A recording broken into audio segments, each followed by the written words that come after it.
nze naawe tulina obugabirizi bwaffe naye ma'al asafu shadid ate ffe tetutuukiriza ekyo ekyatutondesa yatwala obuvunaanyizibwa n'atuwa naye ffe tetutudde buvunaanyizibwa kutuukiriza ekyo ekyatutondesa. Kiki ekyatutondesa?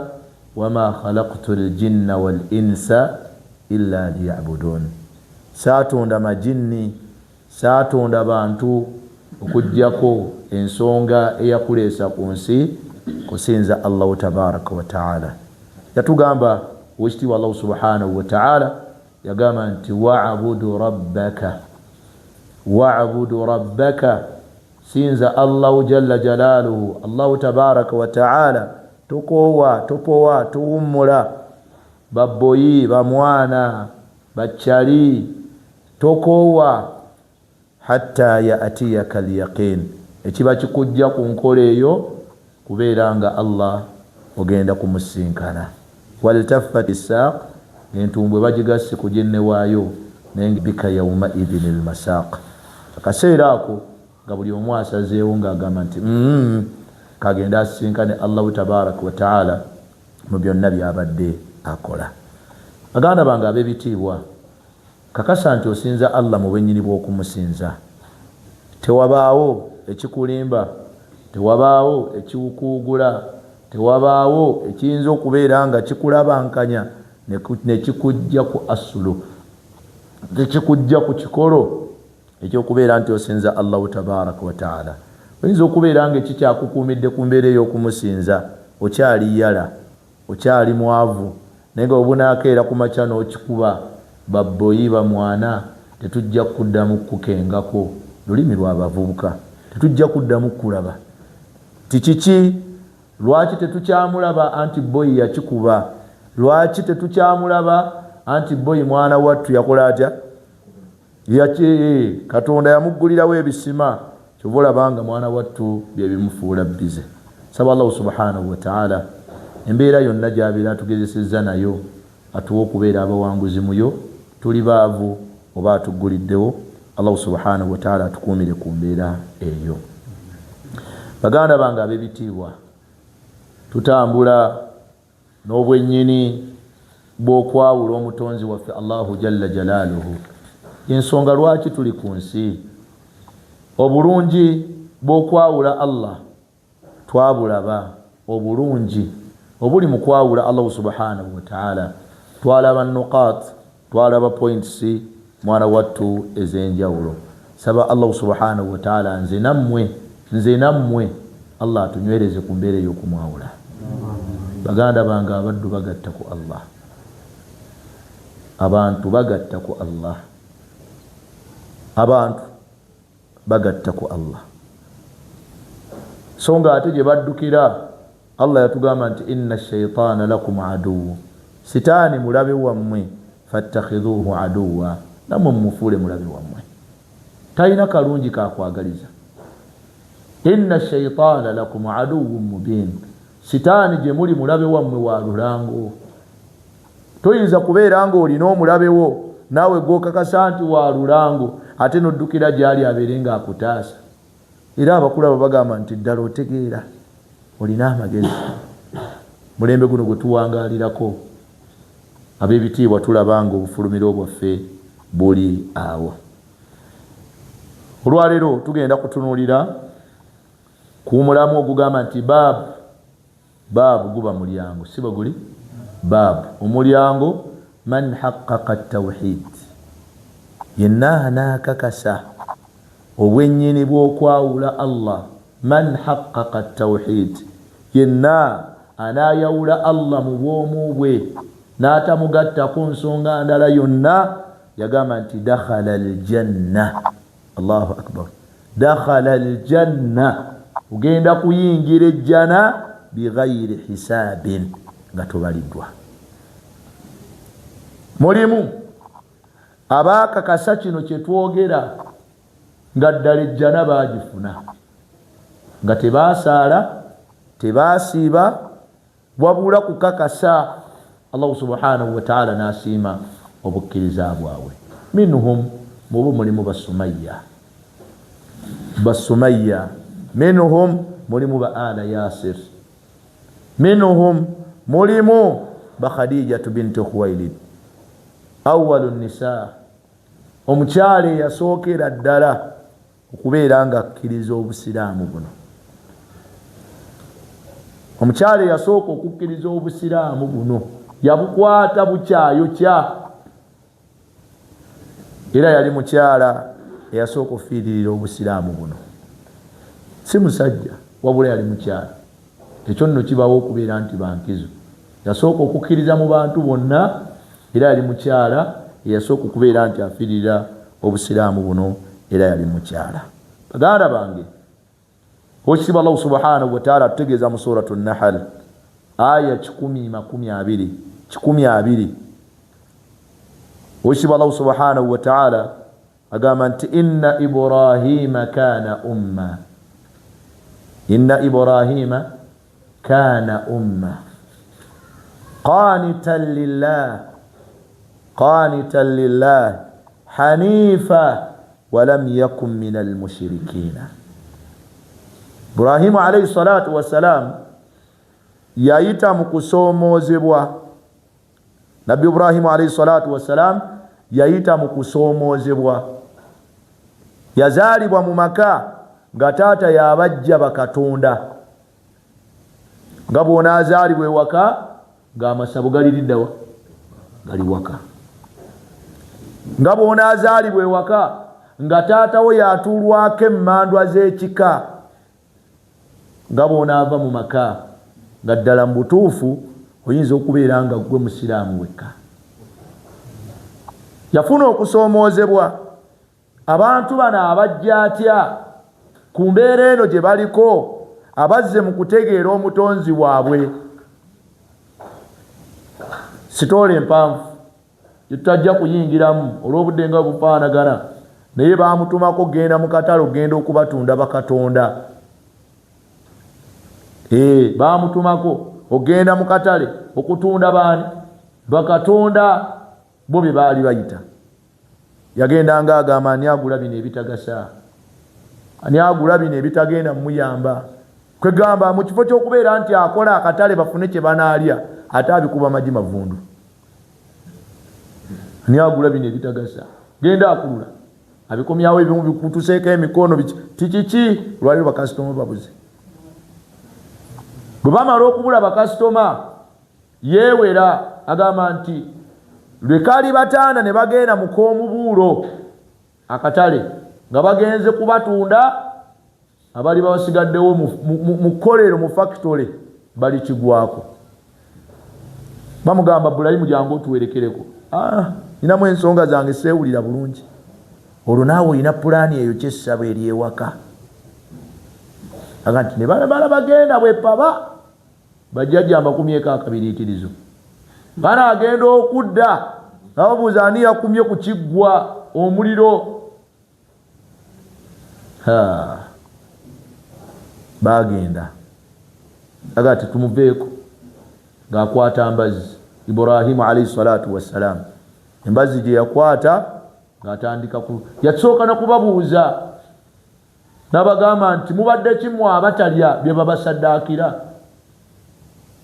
ng'ayagala alabe ddala bano balina kye bayinza okulooka omuba. N'ababuuza n'abagamba nti mubadde kimu abatanziramu, n'amatama ntengo n'atandika okutema limu ku limu. Bw'amala okutema erimu ku limu asigazaawo erimu eddene erigenda okubawako obujulizi. Bakomawo. Bwe batuuka batuukira mu kyapo, gamba nti ani yakoze kino, man faala hadha bi alihatina, ani yakoze bino ku bakatonda baffe.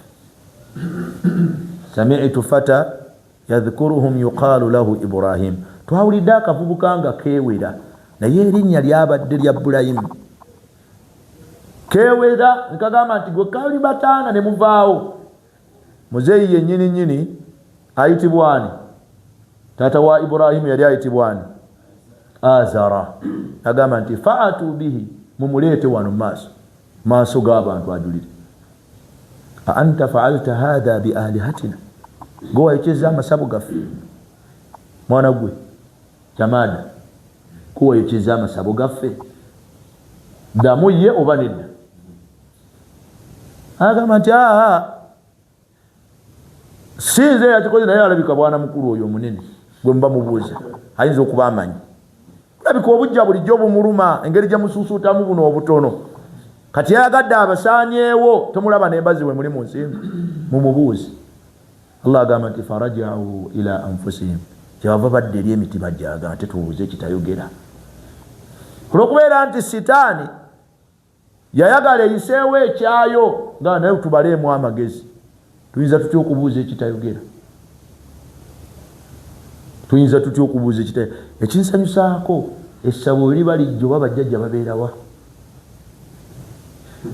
amasabo gonna ge tulabyeko agajja bajjajja simanyi gye beekweka kiba kitegeeza be basinga okutya ate okusinga mmwe abakola batya abagakuliriza munnange nga bagamba nti nedda gwe gwe twalese ewaka nga bakwata Iburahimu nga bamuteeka mu muliro bakuma batudde meeting ne muzeyimu ali n'abalala ekiwejjowejjo omwana ono tuba tetunnamutta kumugjawo tetujja kuweera bamukanyuze mu muliro bamala okumukanyuga mu muliro byaliwo mwe munsinga okubitegeera Allah kyavudde atugamba nti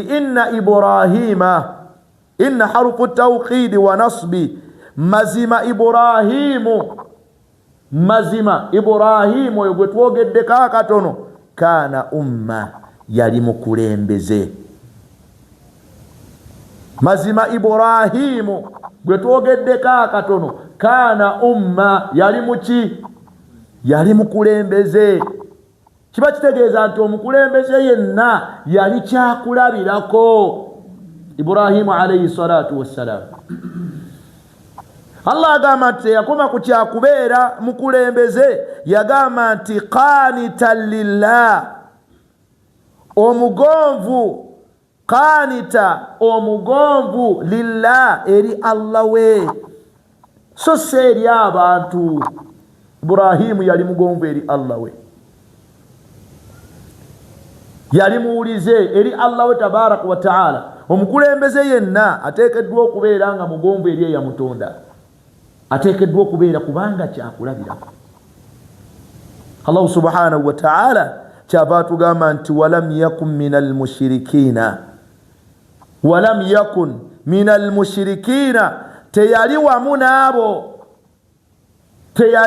n'abo abagatta ku Allah subhanahu wa ta'ala n'ekintu ekirala oba n'ebintu ebirala Iburahimu teyabirimu tolabye story ye butugitandise atandise na kusaanyaawo masanamu omuva ejjamba taata muyandibagulidde ekyokulya ate empisa gyabiyisizaamu tolabye gye bakomekereza tebamutadde naye osanga families ezimu nga taata yakutta omumuli ogw'okugatta ku Allah era nga bw'aba ava mu nsi aleka alaamye ti mutabani wange Soweidi yasikiranga ebyobuwangwa bino mutabani wange fulani yasikiranga ebyobuwangwa bino era mu Buganda waneeno abantu basikira ebintu byawongo dadi abibaddemu n'omwana ateekeddwa okubitambuliramu Iburahimu bwatyo sibo yali bamutwala kantindiggwa lwaki yeekubaana okubeera nga asaanyaawo bakatonda Allah kyavudde atugamba mu suratu Nahl n'atugamba nti inna Ibrahima ddala Ibrahim kaana umma yali mukulembeze yali kyakulabirako omugonvu eri Allah we walam yakun minal mushirikina teyali mubaddu abagatta kwani Allahi abagatta ku Allah subhanahu wa ta'ala mu suratul mu'minuna aya ya 5 Allah n'atugamba nti walladhina hum birabbihim la yushrikun naabo ng'eryomulezi waabwe Allah omugabirizi Allah la yushrikun tebamugatta ku nsonga ndala yonna baganda bange hadhir anfusakum mwekeke mwesambye emyoyo gyammwe obutagatta ku Allah bisababil mal olw'ensonga ya sente olw'ensonga y'obufumbo ebeera ensonga yonna kubanga omuntu yenna agatta ku Allah faqad harrama Allahu alayhi aljanna ejjana eri haramu kuye wa ma'wahu an-nar Allah agenda kumuteeka mu muliro. Baganda bange mukkirize tukwasaganyize wamu hadithi eno. Hadithi عن ابن عباس عبد الله ابن عباس رضي الله عنه أقام عن النبي صلى الله عليه وسلم أنه قال عن عبد الله بن عباس عبد الله بن عباس أقام أنت عن النبي صلى الله عليه وسلم إبقام ببين بجلوكك أبجلو لا بجاكم محمد صلى الله عليه وسلم أقام أنت أقام أنه قال مزم الدر أقام عرضت علي الأمم عرضت علي الأمم نرجروا باندغاكو كوميرمبي وسيتالي عرضت علي الأمم قال بعض العلماء أبا من يبوب السلام أبا مبقامة كان في المنام نبي صلى الله عليه وسلم يلي بسي والأنبياء بالنبي با الله تنام أعينهم أما سوغا بقول لك جيبك ولا ينام قلوبهم نيمي تمجاب تجيبك الأنبياء بالنبي با الله أما سوغا نقول لك غغراو نيمي تمجيبك حديث بيتي بزوجو كسانغا ngumba sallallahu alaihi wasallam yagamba bainama naim bwenalinga nebase banzigira abasajja babiri fa atabi ne bankwata ne banjolekeza eyo hadithi erimu okusiba n'ebibonereza ebiri mu jahannam ebiri mu muliro ne banjolekeza eri olusozi nga luserera ne baŋŋamba nti is'ad ya Muhammad linnya hatta kunta fi sawa'i aljabal paka lonatuka ku ntiko y'akasozi waggulu agamba nti mba nkyalinya akasozi mu kuseerera kwako fa idha ana bisautin kyenva mpulira amaloboozi yeebase naye eno balina bye bamulambuza bamubuuza kyava abuuza n'agamba nti ma hadhihi al aswat amaloboozi gano gempulira gaabaani ne bamugamba nti hadha awa'u ahlu nnar ebyo biboobe by'abantu bamuliro. Thumma ntulika bi ne banjolekeza eri abantu abo ng'obulumi bubatta agamba nti fa idha ana biqaumin kyenva ndaba ekibiina ky'abantu nalabayo abakyala nga thadiyahunna amabeere gaabwe nga gayonsebwa misota mabeere gaabwe nga gayonsebwa misota. Abuuza n'agamba nti ate abo bazizza gwaki? Agamba nti haulai abo nno boolaba yamnauna auladahunna be baalinga ku nsi nga bamma abaana baabwe okubeera nga babeyonsa. Kibonerezo bagenda kifuna eri. Abookubiri n'agamba nti nalaba abantu mu be nalaba mwalimu nga bajjidde eddobo nga baliisizza mu malokooli gaabwe nga bali muliro balengejja. Nabuuza n'agamba nti ate abo be baani? Ne bagamba nti haulai abo nno be baalinga ku nsi yafturuna nga basiibulukuka qabla tahillata sawmihim ng'embonekerera omwezi tennaba kulabika nga bo balya mulamanzaani. Kati yeebase naye bamulambuza muliro. Tunuulira n'eno hadithi bainama ana agamba nti uridat alayya al umam Allah yandaga ku mirembe yanjolekeza emirembe n'aginyanjululiza. Tugambye nti abamanyi b'obusiraamu abamu bagamba nti kiyinza okubeera nga kyaliwo mu kiseera nga Nabi sallallahu alayhi wasallam ali mu tulo. Ne tugamba nti amaaso g'abannabbi gakola gatya? Geebaka wala yanaamu qulubahum naye emitima gyabwe tegikola kitya? Mwana wattu tejeebaka. Kama jaa fi hadithi Aisha radhiyallahu anha nga mama Aisha radhiyallahu anha bwatugamba mukaseero mba sallallahu alaihi wasallam we yafuniranga obubaka awwalu ru'ya kyeyasooka okubeera nga afuna arru'yatun saliha. Nabbi sallallahu alayhi wasallam yasooka kufuna birooto biki?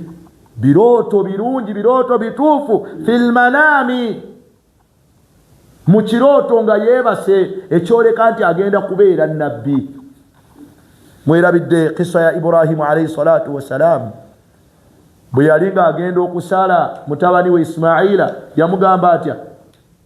Ya bunayya, wange gwe mwana wange, inni ara fil manami, ddala nze ndaba mu kiro, ndaba mu tulo nga neebase. Ara fil manami anni adhibahuka, ndoota nkola ntya? Ndoota nkusala. Fandhuru madha tara, mutabani mwana wange okiraba otya? Kitunulemu. Kiroota akinyumiza omwana. Yamugamba nti ya abati fa'alu ma tu'mar, wange gwe taata kola ekyo ekikoze kitya. Omwana yamanya nti kiragiro Allah amulagidde, si kwemamaaza. Satajiduni insha Allahu minas sabirin, Allah bw'anaaba ayagadde tujja kusinkana nga ni mubaddu abagumiikiriza. Falamma aslama, bwe bamala okwewaayo Ibrahimu ne Ismaila okutuukiriza ekirooto, watallahu liljabir, omwana amaze okumuteekateeka amutaddewo, wanadainahu ayya Ibrahim, yafuna kukoowolebwa kuva eri Allah, owange gwe Ibrahim, kad saddaqta ru'ya, okakasizza ekirooto. Inna kadhalika najzi almuhsinin, bwe yatutwe bwe tusasulira ddala abaddu abalongoofu. Allah abasasula ddi? Abasasula tebannakola, naye innamal a'malu binniyat, olw'enniya gy'olina otandika okulya before. Kati agamba nti uridat alayya al-umam wa qala ba'dhuhum, abamanyi b'obusiraamu abamu bagamba fil isra'i wal mi'raji, ekyo kyaliwo mu lugendo mpaka lwe yatambula lwa isra'i ne mi'raji ng'agenze mu ggulu, Allah n'amulaga emirembe. Uridat alayya al-umam, Allah yamwanjululiza n'amulaga ku mirembe egyakulembera. Agamba nti fara'aytu an-nabiyya, nalabako ku nabbi, wa ma'ahu rahtun, nalabako nabbi ng'ayina rahtun. Rahtu kyeki? Hum qawmun, babeera kibinja ky'abantu, babeera abantu fawqa 3 duna 9, abali wakati wa 3 ku 9. Rahatun, hum qawmun, kibinja ky'abantu fawqa 3 duna 9, batandikira ku 3 tebasukka 9. Wakati awo waliwo nabbi Allah yamutuma mulembe mulamba, yafunayo abagoberezi okutandikira ku 3 paka ku 9. Allahu akbar. Kama qala ta'ala, nga Allah bwatutegeeza mu Qur'ani, wa kana fil madinati 9 rahatin yufsiduna fil ardi. Abavubuka nga bwe mumanyi effujjo ly'abavubuka, baali mu kibuga nga batandikira wakati wa 3 ku 9, nga mwana wattu yufsiduna fil ardi, nga bayitirivu bakujooga ku nsi. Omunabeera ku kitundu kyammwe kuno ogamba nti abavubuka abo balidde obulamu, beeyagadde, mwe muyita kweyagala, naye nga yufsiduna fil ardi. 9, ekigambo kyenjagaddemu 9 rahatun, wakati wa 3 nemmeka? Wakati wa 3 mwana wattu n'omwenda. Agamba nti wa ma'ahu rajulun wannabiyya, era Allah yandaga ku nabbi, wannabiyya, era Allah yandaga ku nabbi, wa ma'ahu rajulun wa rajulani, kayina omugoberezi omu kubameka? Ku 2. Ng'ayina omugoberezi omu ku 2, nabbi mu bannabbi ba Allah. N'agamba nti wannabiyu, era nalabako nabbi, Allahu akbar, wannabiyu, nalabako nabbi, walaysa ma'ahu ahadun, nga talinayo wadde n'omugoberezi. Kino nga gwe du'aati kikuwaaki? Okashi kikuwaaki? Osobola okutuula awo abantu bonna ne bakola batya? Ne bafuluma. Wa qala Nuhu rabbi inni da'awtu qawmi layla wa nahara falam yazidhum du'ai illa farra batika kukula tondeka nyuma seka wuyaze tetusobola kutula wao talina kyatugamba obi enkula naze awo tujja kutula oyo kyayogera kitegeeka naye seeka kullama da'awtuhum litaghfira lahum buli wemba kowoola bafune okusonyiyibwa Allah abasonyiwe ja'alu asabi'ahum fi adhanihim bateeka nwe zaabwe muki wastaghshaw thiyabahum ne bateekako n'ebikoofiira byabwe ne beebikka emitwe tandaba wa ra'aytu an-nabiyya nalabako nabbi nga talina wadde omugoberezi kino nno kidde eri badduaati ti mwana wattu kibanyweze mu nkola yammwe eya da'wa wallahi nasanyuse nnyo bwe nawulidde ku kakiripu kaseekankata darasa ye eya Qur'ani mugenda okutuuka okugitegeera mu okugimanya nga yakagisomesaamu emyaka 25 25 years nga emyaka gye yakamalako Qur'ani kugivuunula okuva ku nnaasi paka kuki kwalifaatiha paka ku nnaasi naye nga mu darasa ye mwalimu abantu bameka barubatu rahatin barubatu ngendikodinge erimu emu yeyo gye muwulira eri ku mikutu Allah musaasi mutandise mutegeera wano mu covid abamu mwali temumanyi asooka okuvuunula Qur'ani olulimi Oluganda naye yagiddamu emirundi 24 wallahi emirundi 25 osobola okugenda ne bakusindika olwaliro ekiremeseza badduaati okusomesa baagala crown y'abantu atuulenga bonna bali awo wallahi mashaallah kibola banga nze sibirina newensanga woomu kyenziza okusomesa kyensomesa abalala badduse ku mizikiti wane wammwe bakaddukawo bameka wangi temulinawo wadde n'omu mwesiimye bantu badduka ku mizikiti bwe kibeera nga waliyo nabbi Allah gwe yatuma mu mulembe n'atafunayo mugoberezi nze ndi wa mukisa mwe mulina bangi bayitirivu bwe kibeera nga oli yafunayo omu ku babiri muli bayitirivu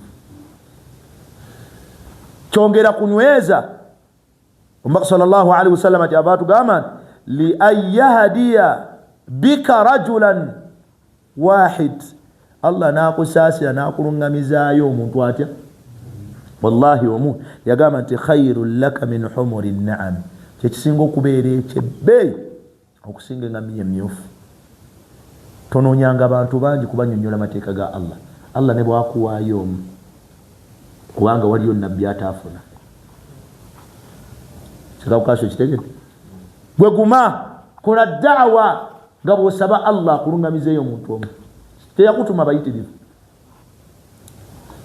Muhammad sallallahu alaihi wasallam agenda mu maaso n'atugamba idh rufi'a li sawadun azim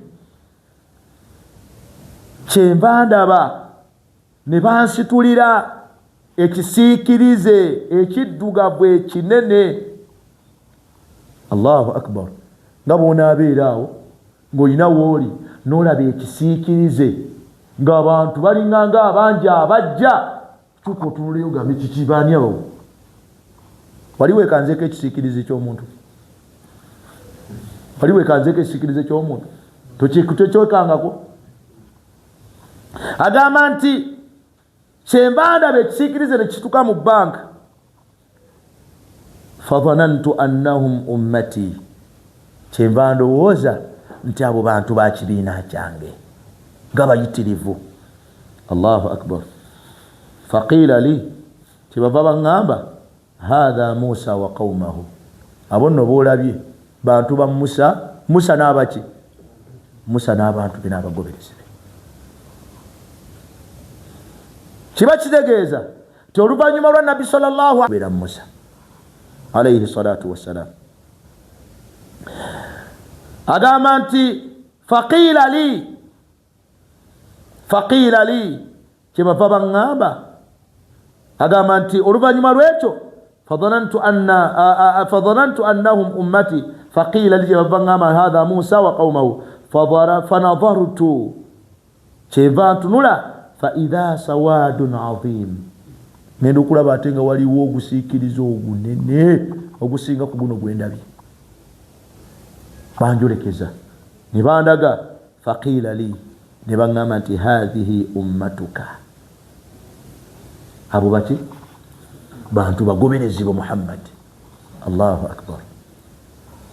naye mwaba abagoberezi boolaba abayitirivu wa ma'ahum 70,000 wa ma'ahum mubo mulimu 70,000 emitwalo emeka emitwalo 7 yadkhuluna aljanna bo bagenda kuyingira ejjana ya Allah bighayri hisabin wala adhab nga tebabaliddwa wadde okubonerezebwa. Allahu akbar. Bighayri hisabin wala adhab tebagenda kuyitako mu bbaliro tebagenda kubonerezebwa. Mu riwaya hadithi endala qila kigambibwa nti bamugamba undhuru hahuna wa hahuna Muhammad tunula wano otunule ne waneeno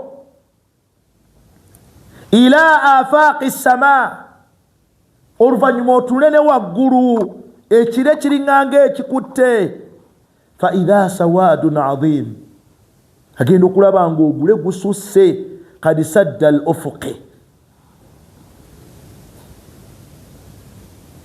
kad sadda al ufuqi wallahi nga gususse kom nga guyitirivu. mu hadithi ya Isra wal Mi'raj hadithi ya Abi Dharr al-Ghifari wa Malik bin Sa'sa agamba nti alqa an-nabi sallallahu alayhi wa sallam Musa hadithi ya Isra wal Mi'raj sallallahu alayhi wa sallam yasinkana muganda we Musa falamma jawaza Musa baka bwamala okumuyitako nabi sallallahu alayhi wa sallam ayise kwani ku Musa yakulukusa amaziga n'akaaba. Fasaalahu ne bamubuuza ma yubukika ukaabira ki faqala kyava agamba nti hadha ghulam huyo muvubuka yankaabya alladhi ba'atha ba'di yatumibwa oluvanyuma lwange naye yadkhulu aljanna min ummatihi bagenda kuyingira abantu b'ekibiina kye bagenda kuyingira ejjana. Wuliriza wano bagenda kuyingira ejjana abaki abantu b'ekibiina kye aktharu ma yadkhulu aljanna min ummati nga bayitirivu kwaba bagenda okuyingira ejjana mu bantu b'ekibiina kyange. Ekyo teyakikola olw'okubeera nti yali amukwatibwako ensaalwa.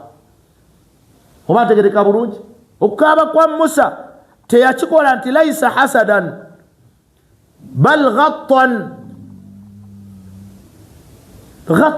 naye fe olwaliro obeera mu famire n'okola ne bigaana ne bukeera ku makya mutowo n'akola ate n'akuyitako n'omuloga nozimba akasajja nze mbonyaabonye n'edduniya naye ako kazijjewa tekajja kumpitako n'okakuba eddogo ampita kati.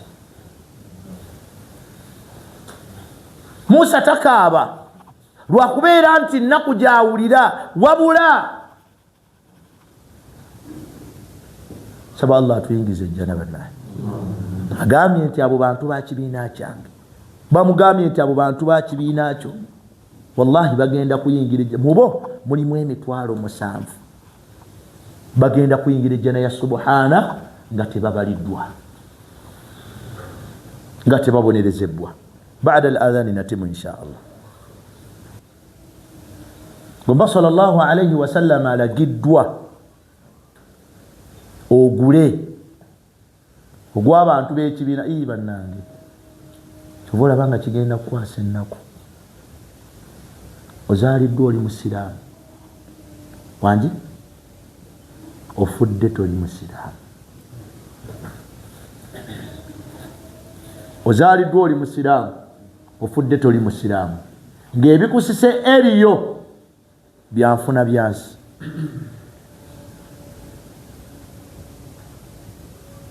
sabe Allah tukumira obusilamu bwaffe bannange. Omutume sallallahu alayhi wa sallam bw'amala okubagamba ebyo, thumma nahadha ay qama, oluvannyuma kyava asituka, fadakhala manzili au manzila, kyava ayingira ewakaawe abalese. Kakati bamaswaba batandika okukuba empawa, fakhadha annaasu fi ulaika, kyebava batandika okukuba ebirowoozo basahaba, buli omu aleeta ebirowoozo bye, boogera ku ebyo mubaka byayogedde. Ekibaluma emitwalo 7 gino bebaliwa abagenda okuyingira ejjana nga tebabaliddwa, nga tebabonerezebwa. Faqala ba'duhum, abamu kyebava bagamba, fala'allahum alladhina sahibu rasulallahi sallallahu alaihi wasallam, bayinza okubeera nga beba maswaba b'omubaka, beba maswaba be. Kalabika gye emitwalo 7 gy'abadde ategeeza. Abawangala n'omubaka ne bamukkiriza, mbaka n'atuuka okufa nga bakyali ku nnono. Waqala ba'duhum, abala kyebava bagamba nti fala'allahum alladhina wulidu fi lislam, bayinza okuba beba abazaalibwa mu busiraamu. Fe engeri gye twasooka okusinzako ku masanamu, ku bajjajja, ku bijja, kati ate bano bo bazaalibwa mu buisiraamu, balabika beebo nga tebagasse ku Allah kintu kirala kyonna. Falam yushriku billahi shay'a, ne batagatta ku Allah kintu kirala kyonna. Wa dhakaru ashiya'a, ne batandika okuleeta, bayogera ebintu awo nga babaleeta, mbaka agenda okubawulira ng'empawa zikoze zitya, zisusse. Fakharaja alayhim rasulullahi sallallahu alaihi wasallam fa akhbaruhu, kyava afuluma n'akomawo najja gye bali. Faqala fa akhbaruhu, n'abagamba, faqala, emitwalo giri 7 gye nayogeddeko, yagamba nti humu alladhina la yastaruqawna, benayogeddeko emitwalo 7, beba maswaba abatakola ki, abatasaba kubasomera rukuya. Ay la yaturubuna ruqyatan min ghayrihim, tojja kubasanga nga bagenze ew'omulala ti munange nsomera ku rukuya, munange nsomera ku rukuya. Isma'u wa muwulirize, lwaki ekyo tebakikola? Wadhalika min kamali tawakkulihim ala Allah, ekyo bakikola nga ku lw'obujjuvu bw'okwesigamira Allah waabwe, nga bakakasa nti tujja kwesomerera, Allah ajja kukola atya, Allah ajja kutuwonya. Naisha fi zaman, tuwangalira ku mulembe ng'abasomi ba rukuya bayitirivu. Abalimu abali wano mumpeeyo, hadisi ne bwebera nfu oba ne kiswa ne bwebera nfu, ti ku mulembe gw'omubaka waliwo sahaba gundi yali asomerera rukuya. Bawali mumwe mumpeeyo, sahaba ne bwabeeranga yali asomerera rukuya. Olwali tulina bameka wangi, mujja kubabuuza. La yastariquna, tebasaba kukola ki, tebasaba kubasomerera. Ekyo nno nga mwana wattu tebasaba rukuya. Wadhalika min kamali tawakkulihim ala Allah, tebakikola lwa nsonga ndala, wabula balina okwesigamira ani, Allah waabwe tabaraka wa taala. Hatta Sheikh Ibn Uthaymin rahimahullah qala, yagamba singa obeera olambudde, idha zurta almarid, singa obeera olambudde omulwadde, tewaliwo bwetaavu bwakusaba mulwadde oyo kubeera nga akusaba obeere ng'omusabira, kubanga singa asaba kiyinza okukujja mu mitwalo 7 okusabira omulwadde ng'ogenza okumulambira. Addu'a almarid ruqya, kimalira bumalizi, bismillahi arqiqa min kulli da'in yu'dhika paka ngedduwa gyegenda yetusabira omulwadde. Tekyetaagisa mulwadde kumala kugamba waayi mpa kudduwa, wabula gwe oteekeddwa okumusabira edduwa. Obeere 7,000 kuba bulambula omulwadde ku makya, malayika 1,000 gikusabira paka kawungeezi, ate bwe kabeera kawungeezi gikusabira paka ku makya. Omuteeko ogusooka mugutegedde. La yastarquuna, tebasaba ki kubasomera, tebasaba lukuya. Ekyokubiri, wala yatatayyaruuna, tebakola ki, tebeeraguza. Ay humu tashaumu bilmasmu'i walmara, ye muntu okubeera nga yeeraguza n'ebyo byawulidde ne byalabye. Mwangi ayagala okubeera 7,000 teyeeraguzalaguza. Baganda tweraguza nnyo. Ekiggulu buli we kikaaba tukamba tukikoze kitya? Kibika. Kibika.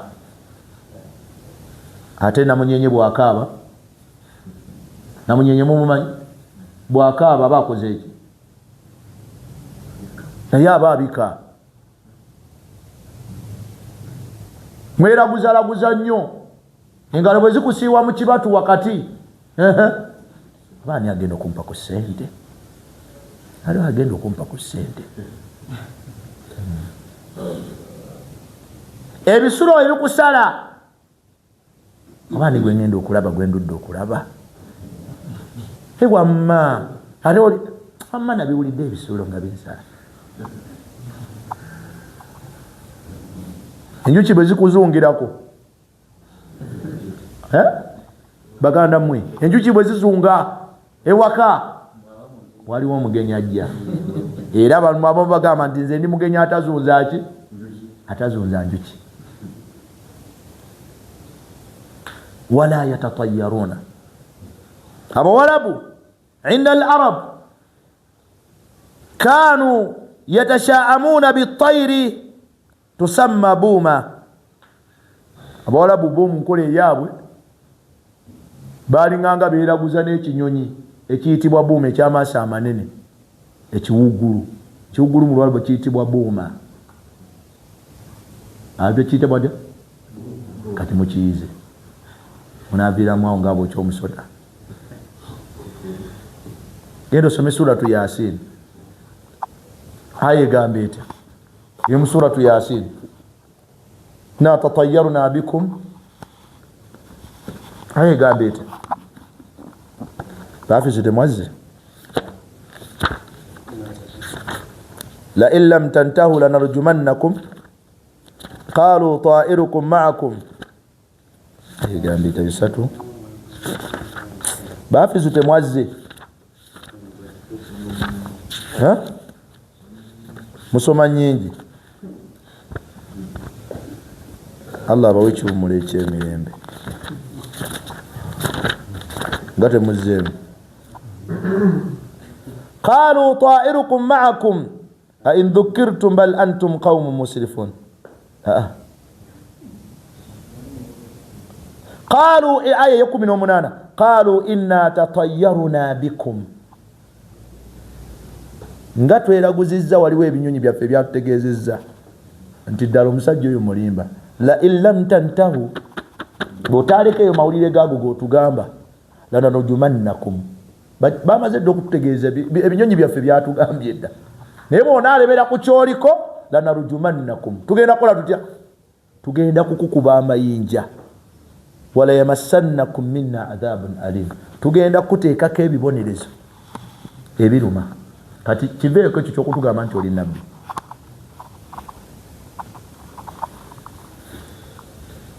Qalu ta'irukum ma'akum. Abaganda tweraguzalaguza nnyo. Saba Allah atusaasira atutaasi ya Rabbi. Wala yatatayyaruna. Mwagala kubeera 7,000. Embeera ey'okweraguza eveewo. embeera eyo biki ebirala abaganda betweragulizaamu naam tata Bukasha ngaki okusiŋŋaana omukyala ku makya ogamba nasiŋŋaanya ekisiraani ama sente kwekumbula ku makya nasiŋŋaanya ekisiraani nasiŋŋaana embwa ku makya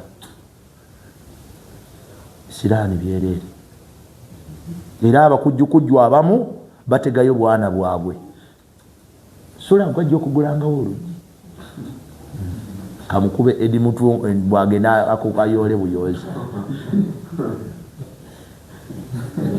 era nageza alugula Zainabu nga teyamu ani yakugambye okugula oluggi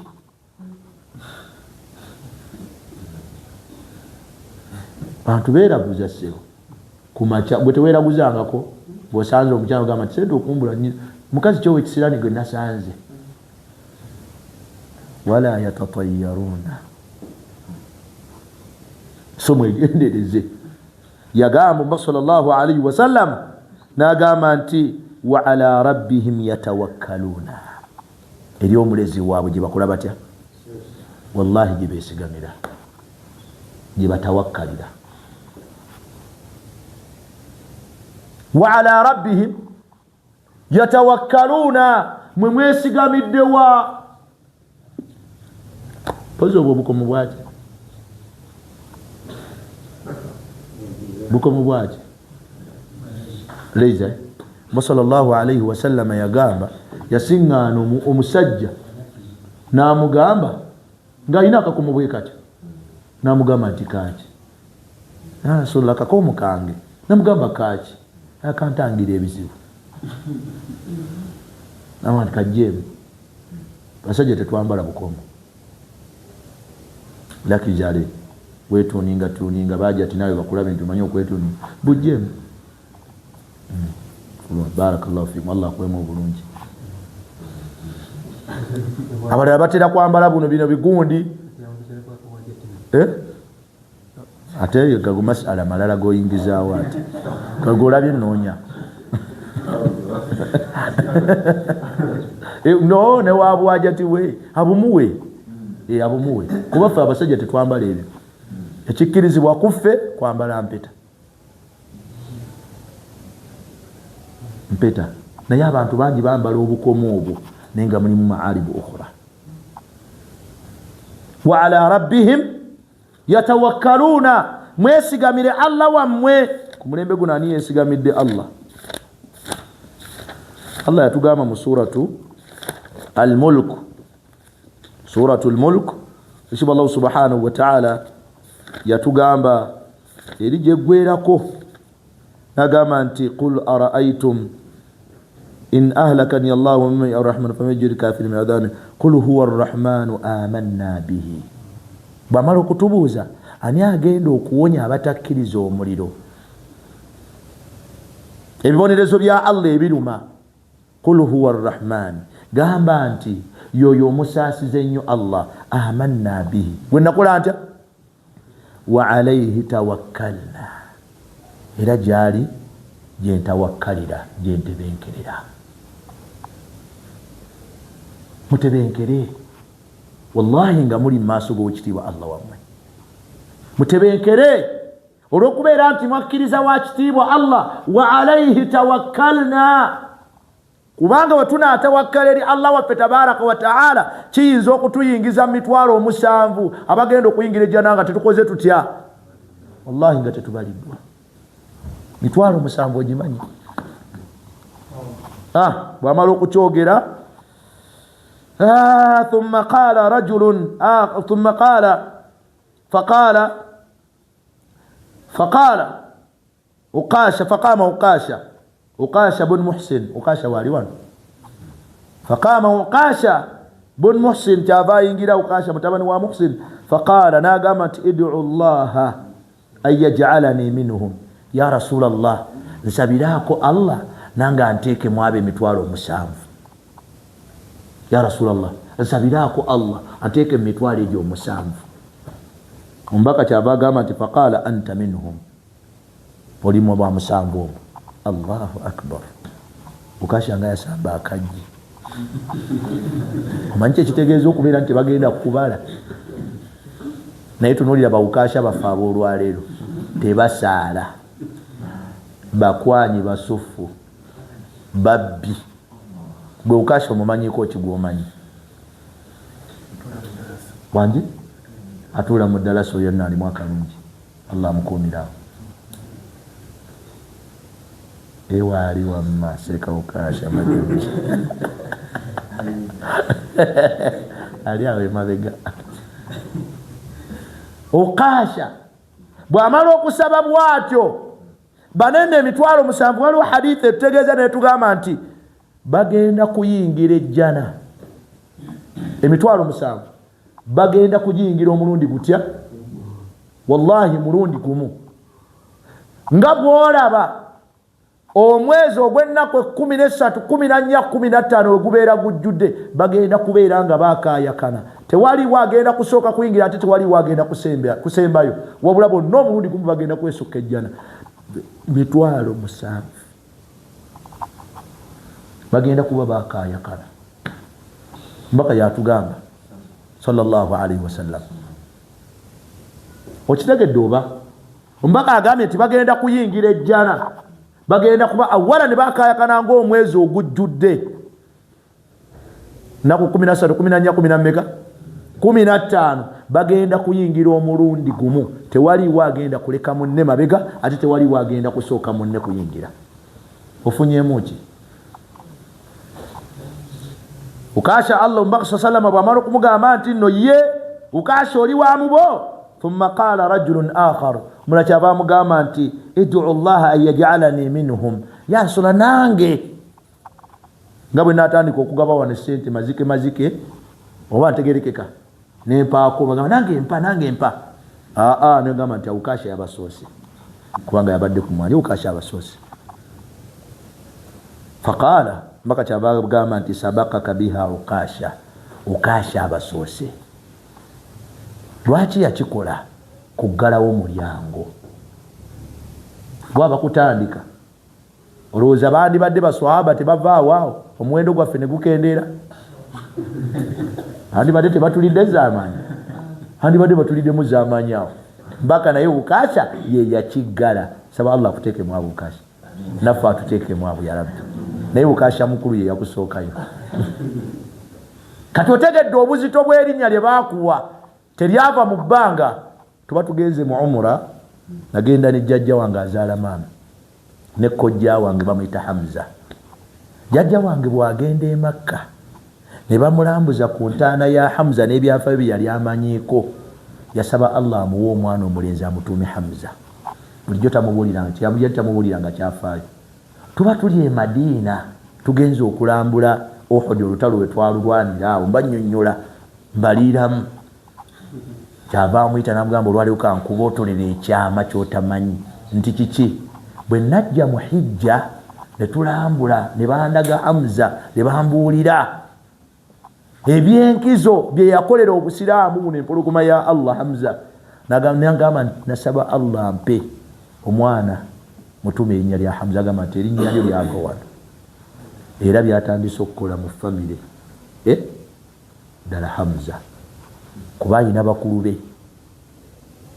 be batandise okuleeta ebyawongo ku kijja oba ntegerekeka kyabakola temujja bireetawo naye nga ye mutaasembayo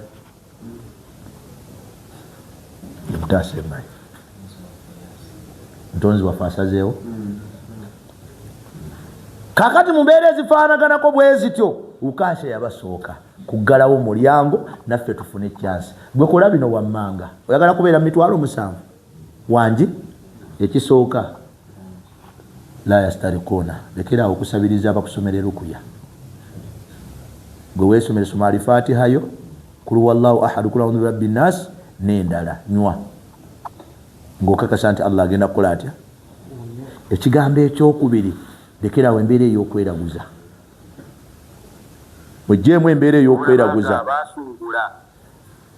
lekerawo embeera ey'okweraguza kubanga bw'oneeraguza kiyinza okukujja mu mitwalo 7 ate ng'ojagala ekigambo ekyokusatu ensonga zo zonna weesigamizaani wa ala rabbihim yatawakkalun, weesigamire Allah.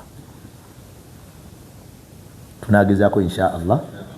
Tubadde ku mulyango ogugamba nti man haqqaqa tawhid, omulabyemu eswala wange, olabyemu okusiiba, just kukakasa tawhid, akajja oba okasambye akagenda okuyingiza ejjana nga Allah takoze atya, kati kiri eriggwe, either okole oba okola otya oba obiveeko bireke.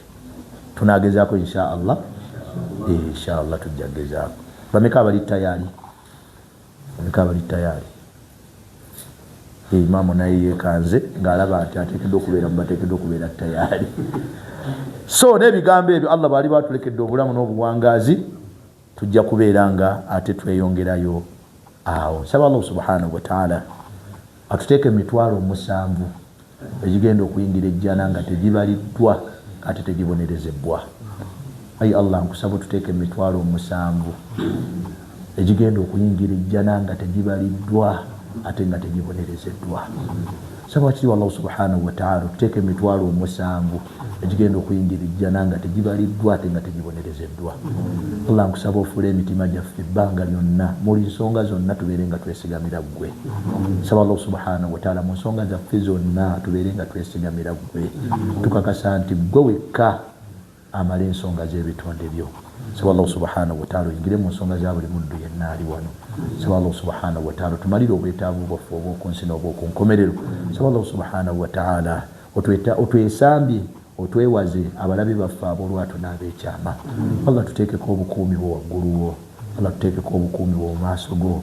Allah tuteekeko obukuumi bwo emabega waffe. Allah tuteekeko obukuumi bwo ku sayidi yaffe eya ddyo eya kkono ne wansi waffe. Tusaba Allah subhanahu wa ta'ala otumanyiiko bingi mu nsobi zaffe ez'ekyama n'ez'olwatu. Allah tubikkirire ku nsi, otubikkirire n'olunaku lwe tugenda okuyimirira mu maaso go. Saba Allah subhanahu wa ta'ala otubikkirire ku nsi n'olunaku lwe tugenda okuyimirira mu maaso go. Allahumma astur awratina wa amin rawatina. Allahumma ihfadhna min اللهم إنا نعوذ بك من الهم والحزن. اللهم إنا نعوذ بك من العجز والكسل. اللهم إنا نعوذ بك من الجبن والبخل. اللهم إنا نعوذ بك من الكفر والفقر. اللهم إنا نعوذ بك من ضلع الدين وكهل الرجال. ربنا هب لنا من أزواجنا وذرياتنا قرة أعين واجعلنا للمتقين إماما. اللهم أصلح لنا ديننا الذي هو عصمة أمرنا، وأصلح لنا دنيانا التي فيها معاشنا، وأصلح لنا آخرتنا التي إليها معادنا، واجعل الحياة زيادة لنا في كل خير، واجعل الموت راحة لنا من كل شر. اللهم صب علينا من نعمك صبا ولا تجعل معيشتنا قدا. اللهم ارزقنا رغدا ولا تشمت بنا أحدا، واقفنا اللهم شر خلقك، واحفظ علينا ديننا وصحة أبداننا. ربنا إننا ظلمنا أنفسنا ظلما كثيرا ولا يغفر الذنوب إلا أنت، فاغفر لنا مغفرة من عندك وارحمنا إنك أنت الغفور الرحيم. ربنا هب لنا من أزواجنا وذرياتنا قرة أعين واجعلنا للمتقين إماما. ربنا هب لنا من أزواجنا وذرياتنا قرة أعين واجعلنا للمتقين إماما. ربنا واجعلنا مسلمين لك ومن ذريتنا أمة مسلمة لك، وأرنا مناسكنا وتب علينا إنك أنت التواب الرحيم. اللهم إنا نسألك الإخلاص في القول والعمل. ربنا ارزقنا الإخلاص في القول والعمل. اللهم انصرنا من كل عدو صغيرا أو كبيرا، وذكرا أو أنثى، حرا أو عبدا، مسلما أو كافرا. اللهم إنا نسألك التوبة النصوح قبل الموت وحسن خواتمنا عند موتنا يا رب العالمين. ربنا هب لنا من أزواجنا وذرياتنا قرة أعين واجعلنا للمتقين إماما. ربنا آتنا في الدنيا حسنة وفي الآخرة حسنة وقنا عذاب النار. وصلى اللهم على نبينا محمد وآله وصحبه وسلم. سبحانك اللهم وبحمدك أشهد أن لا إله إلا أنت أستغفرك وأتوب إليك. سبحان ربك رب العزة عما يصفون وسلام على المرسلين والحمد لله رب العالمين.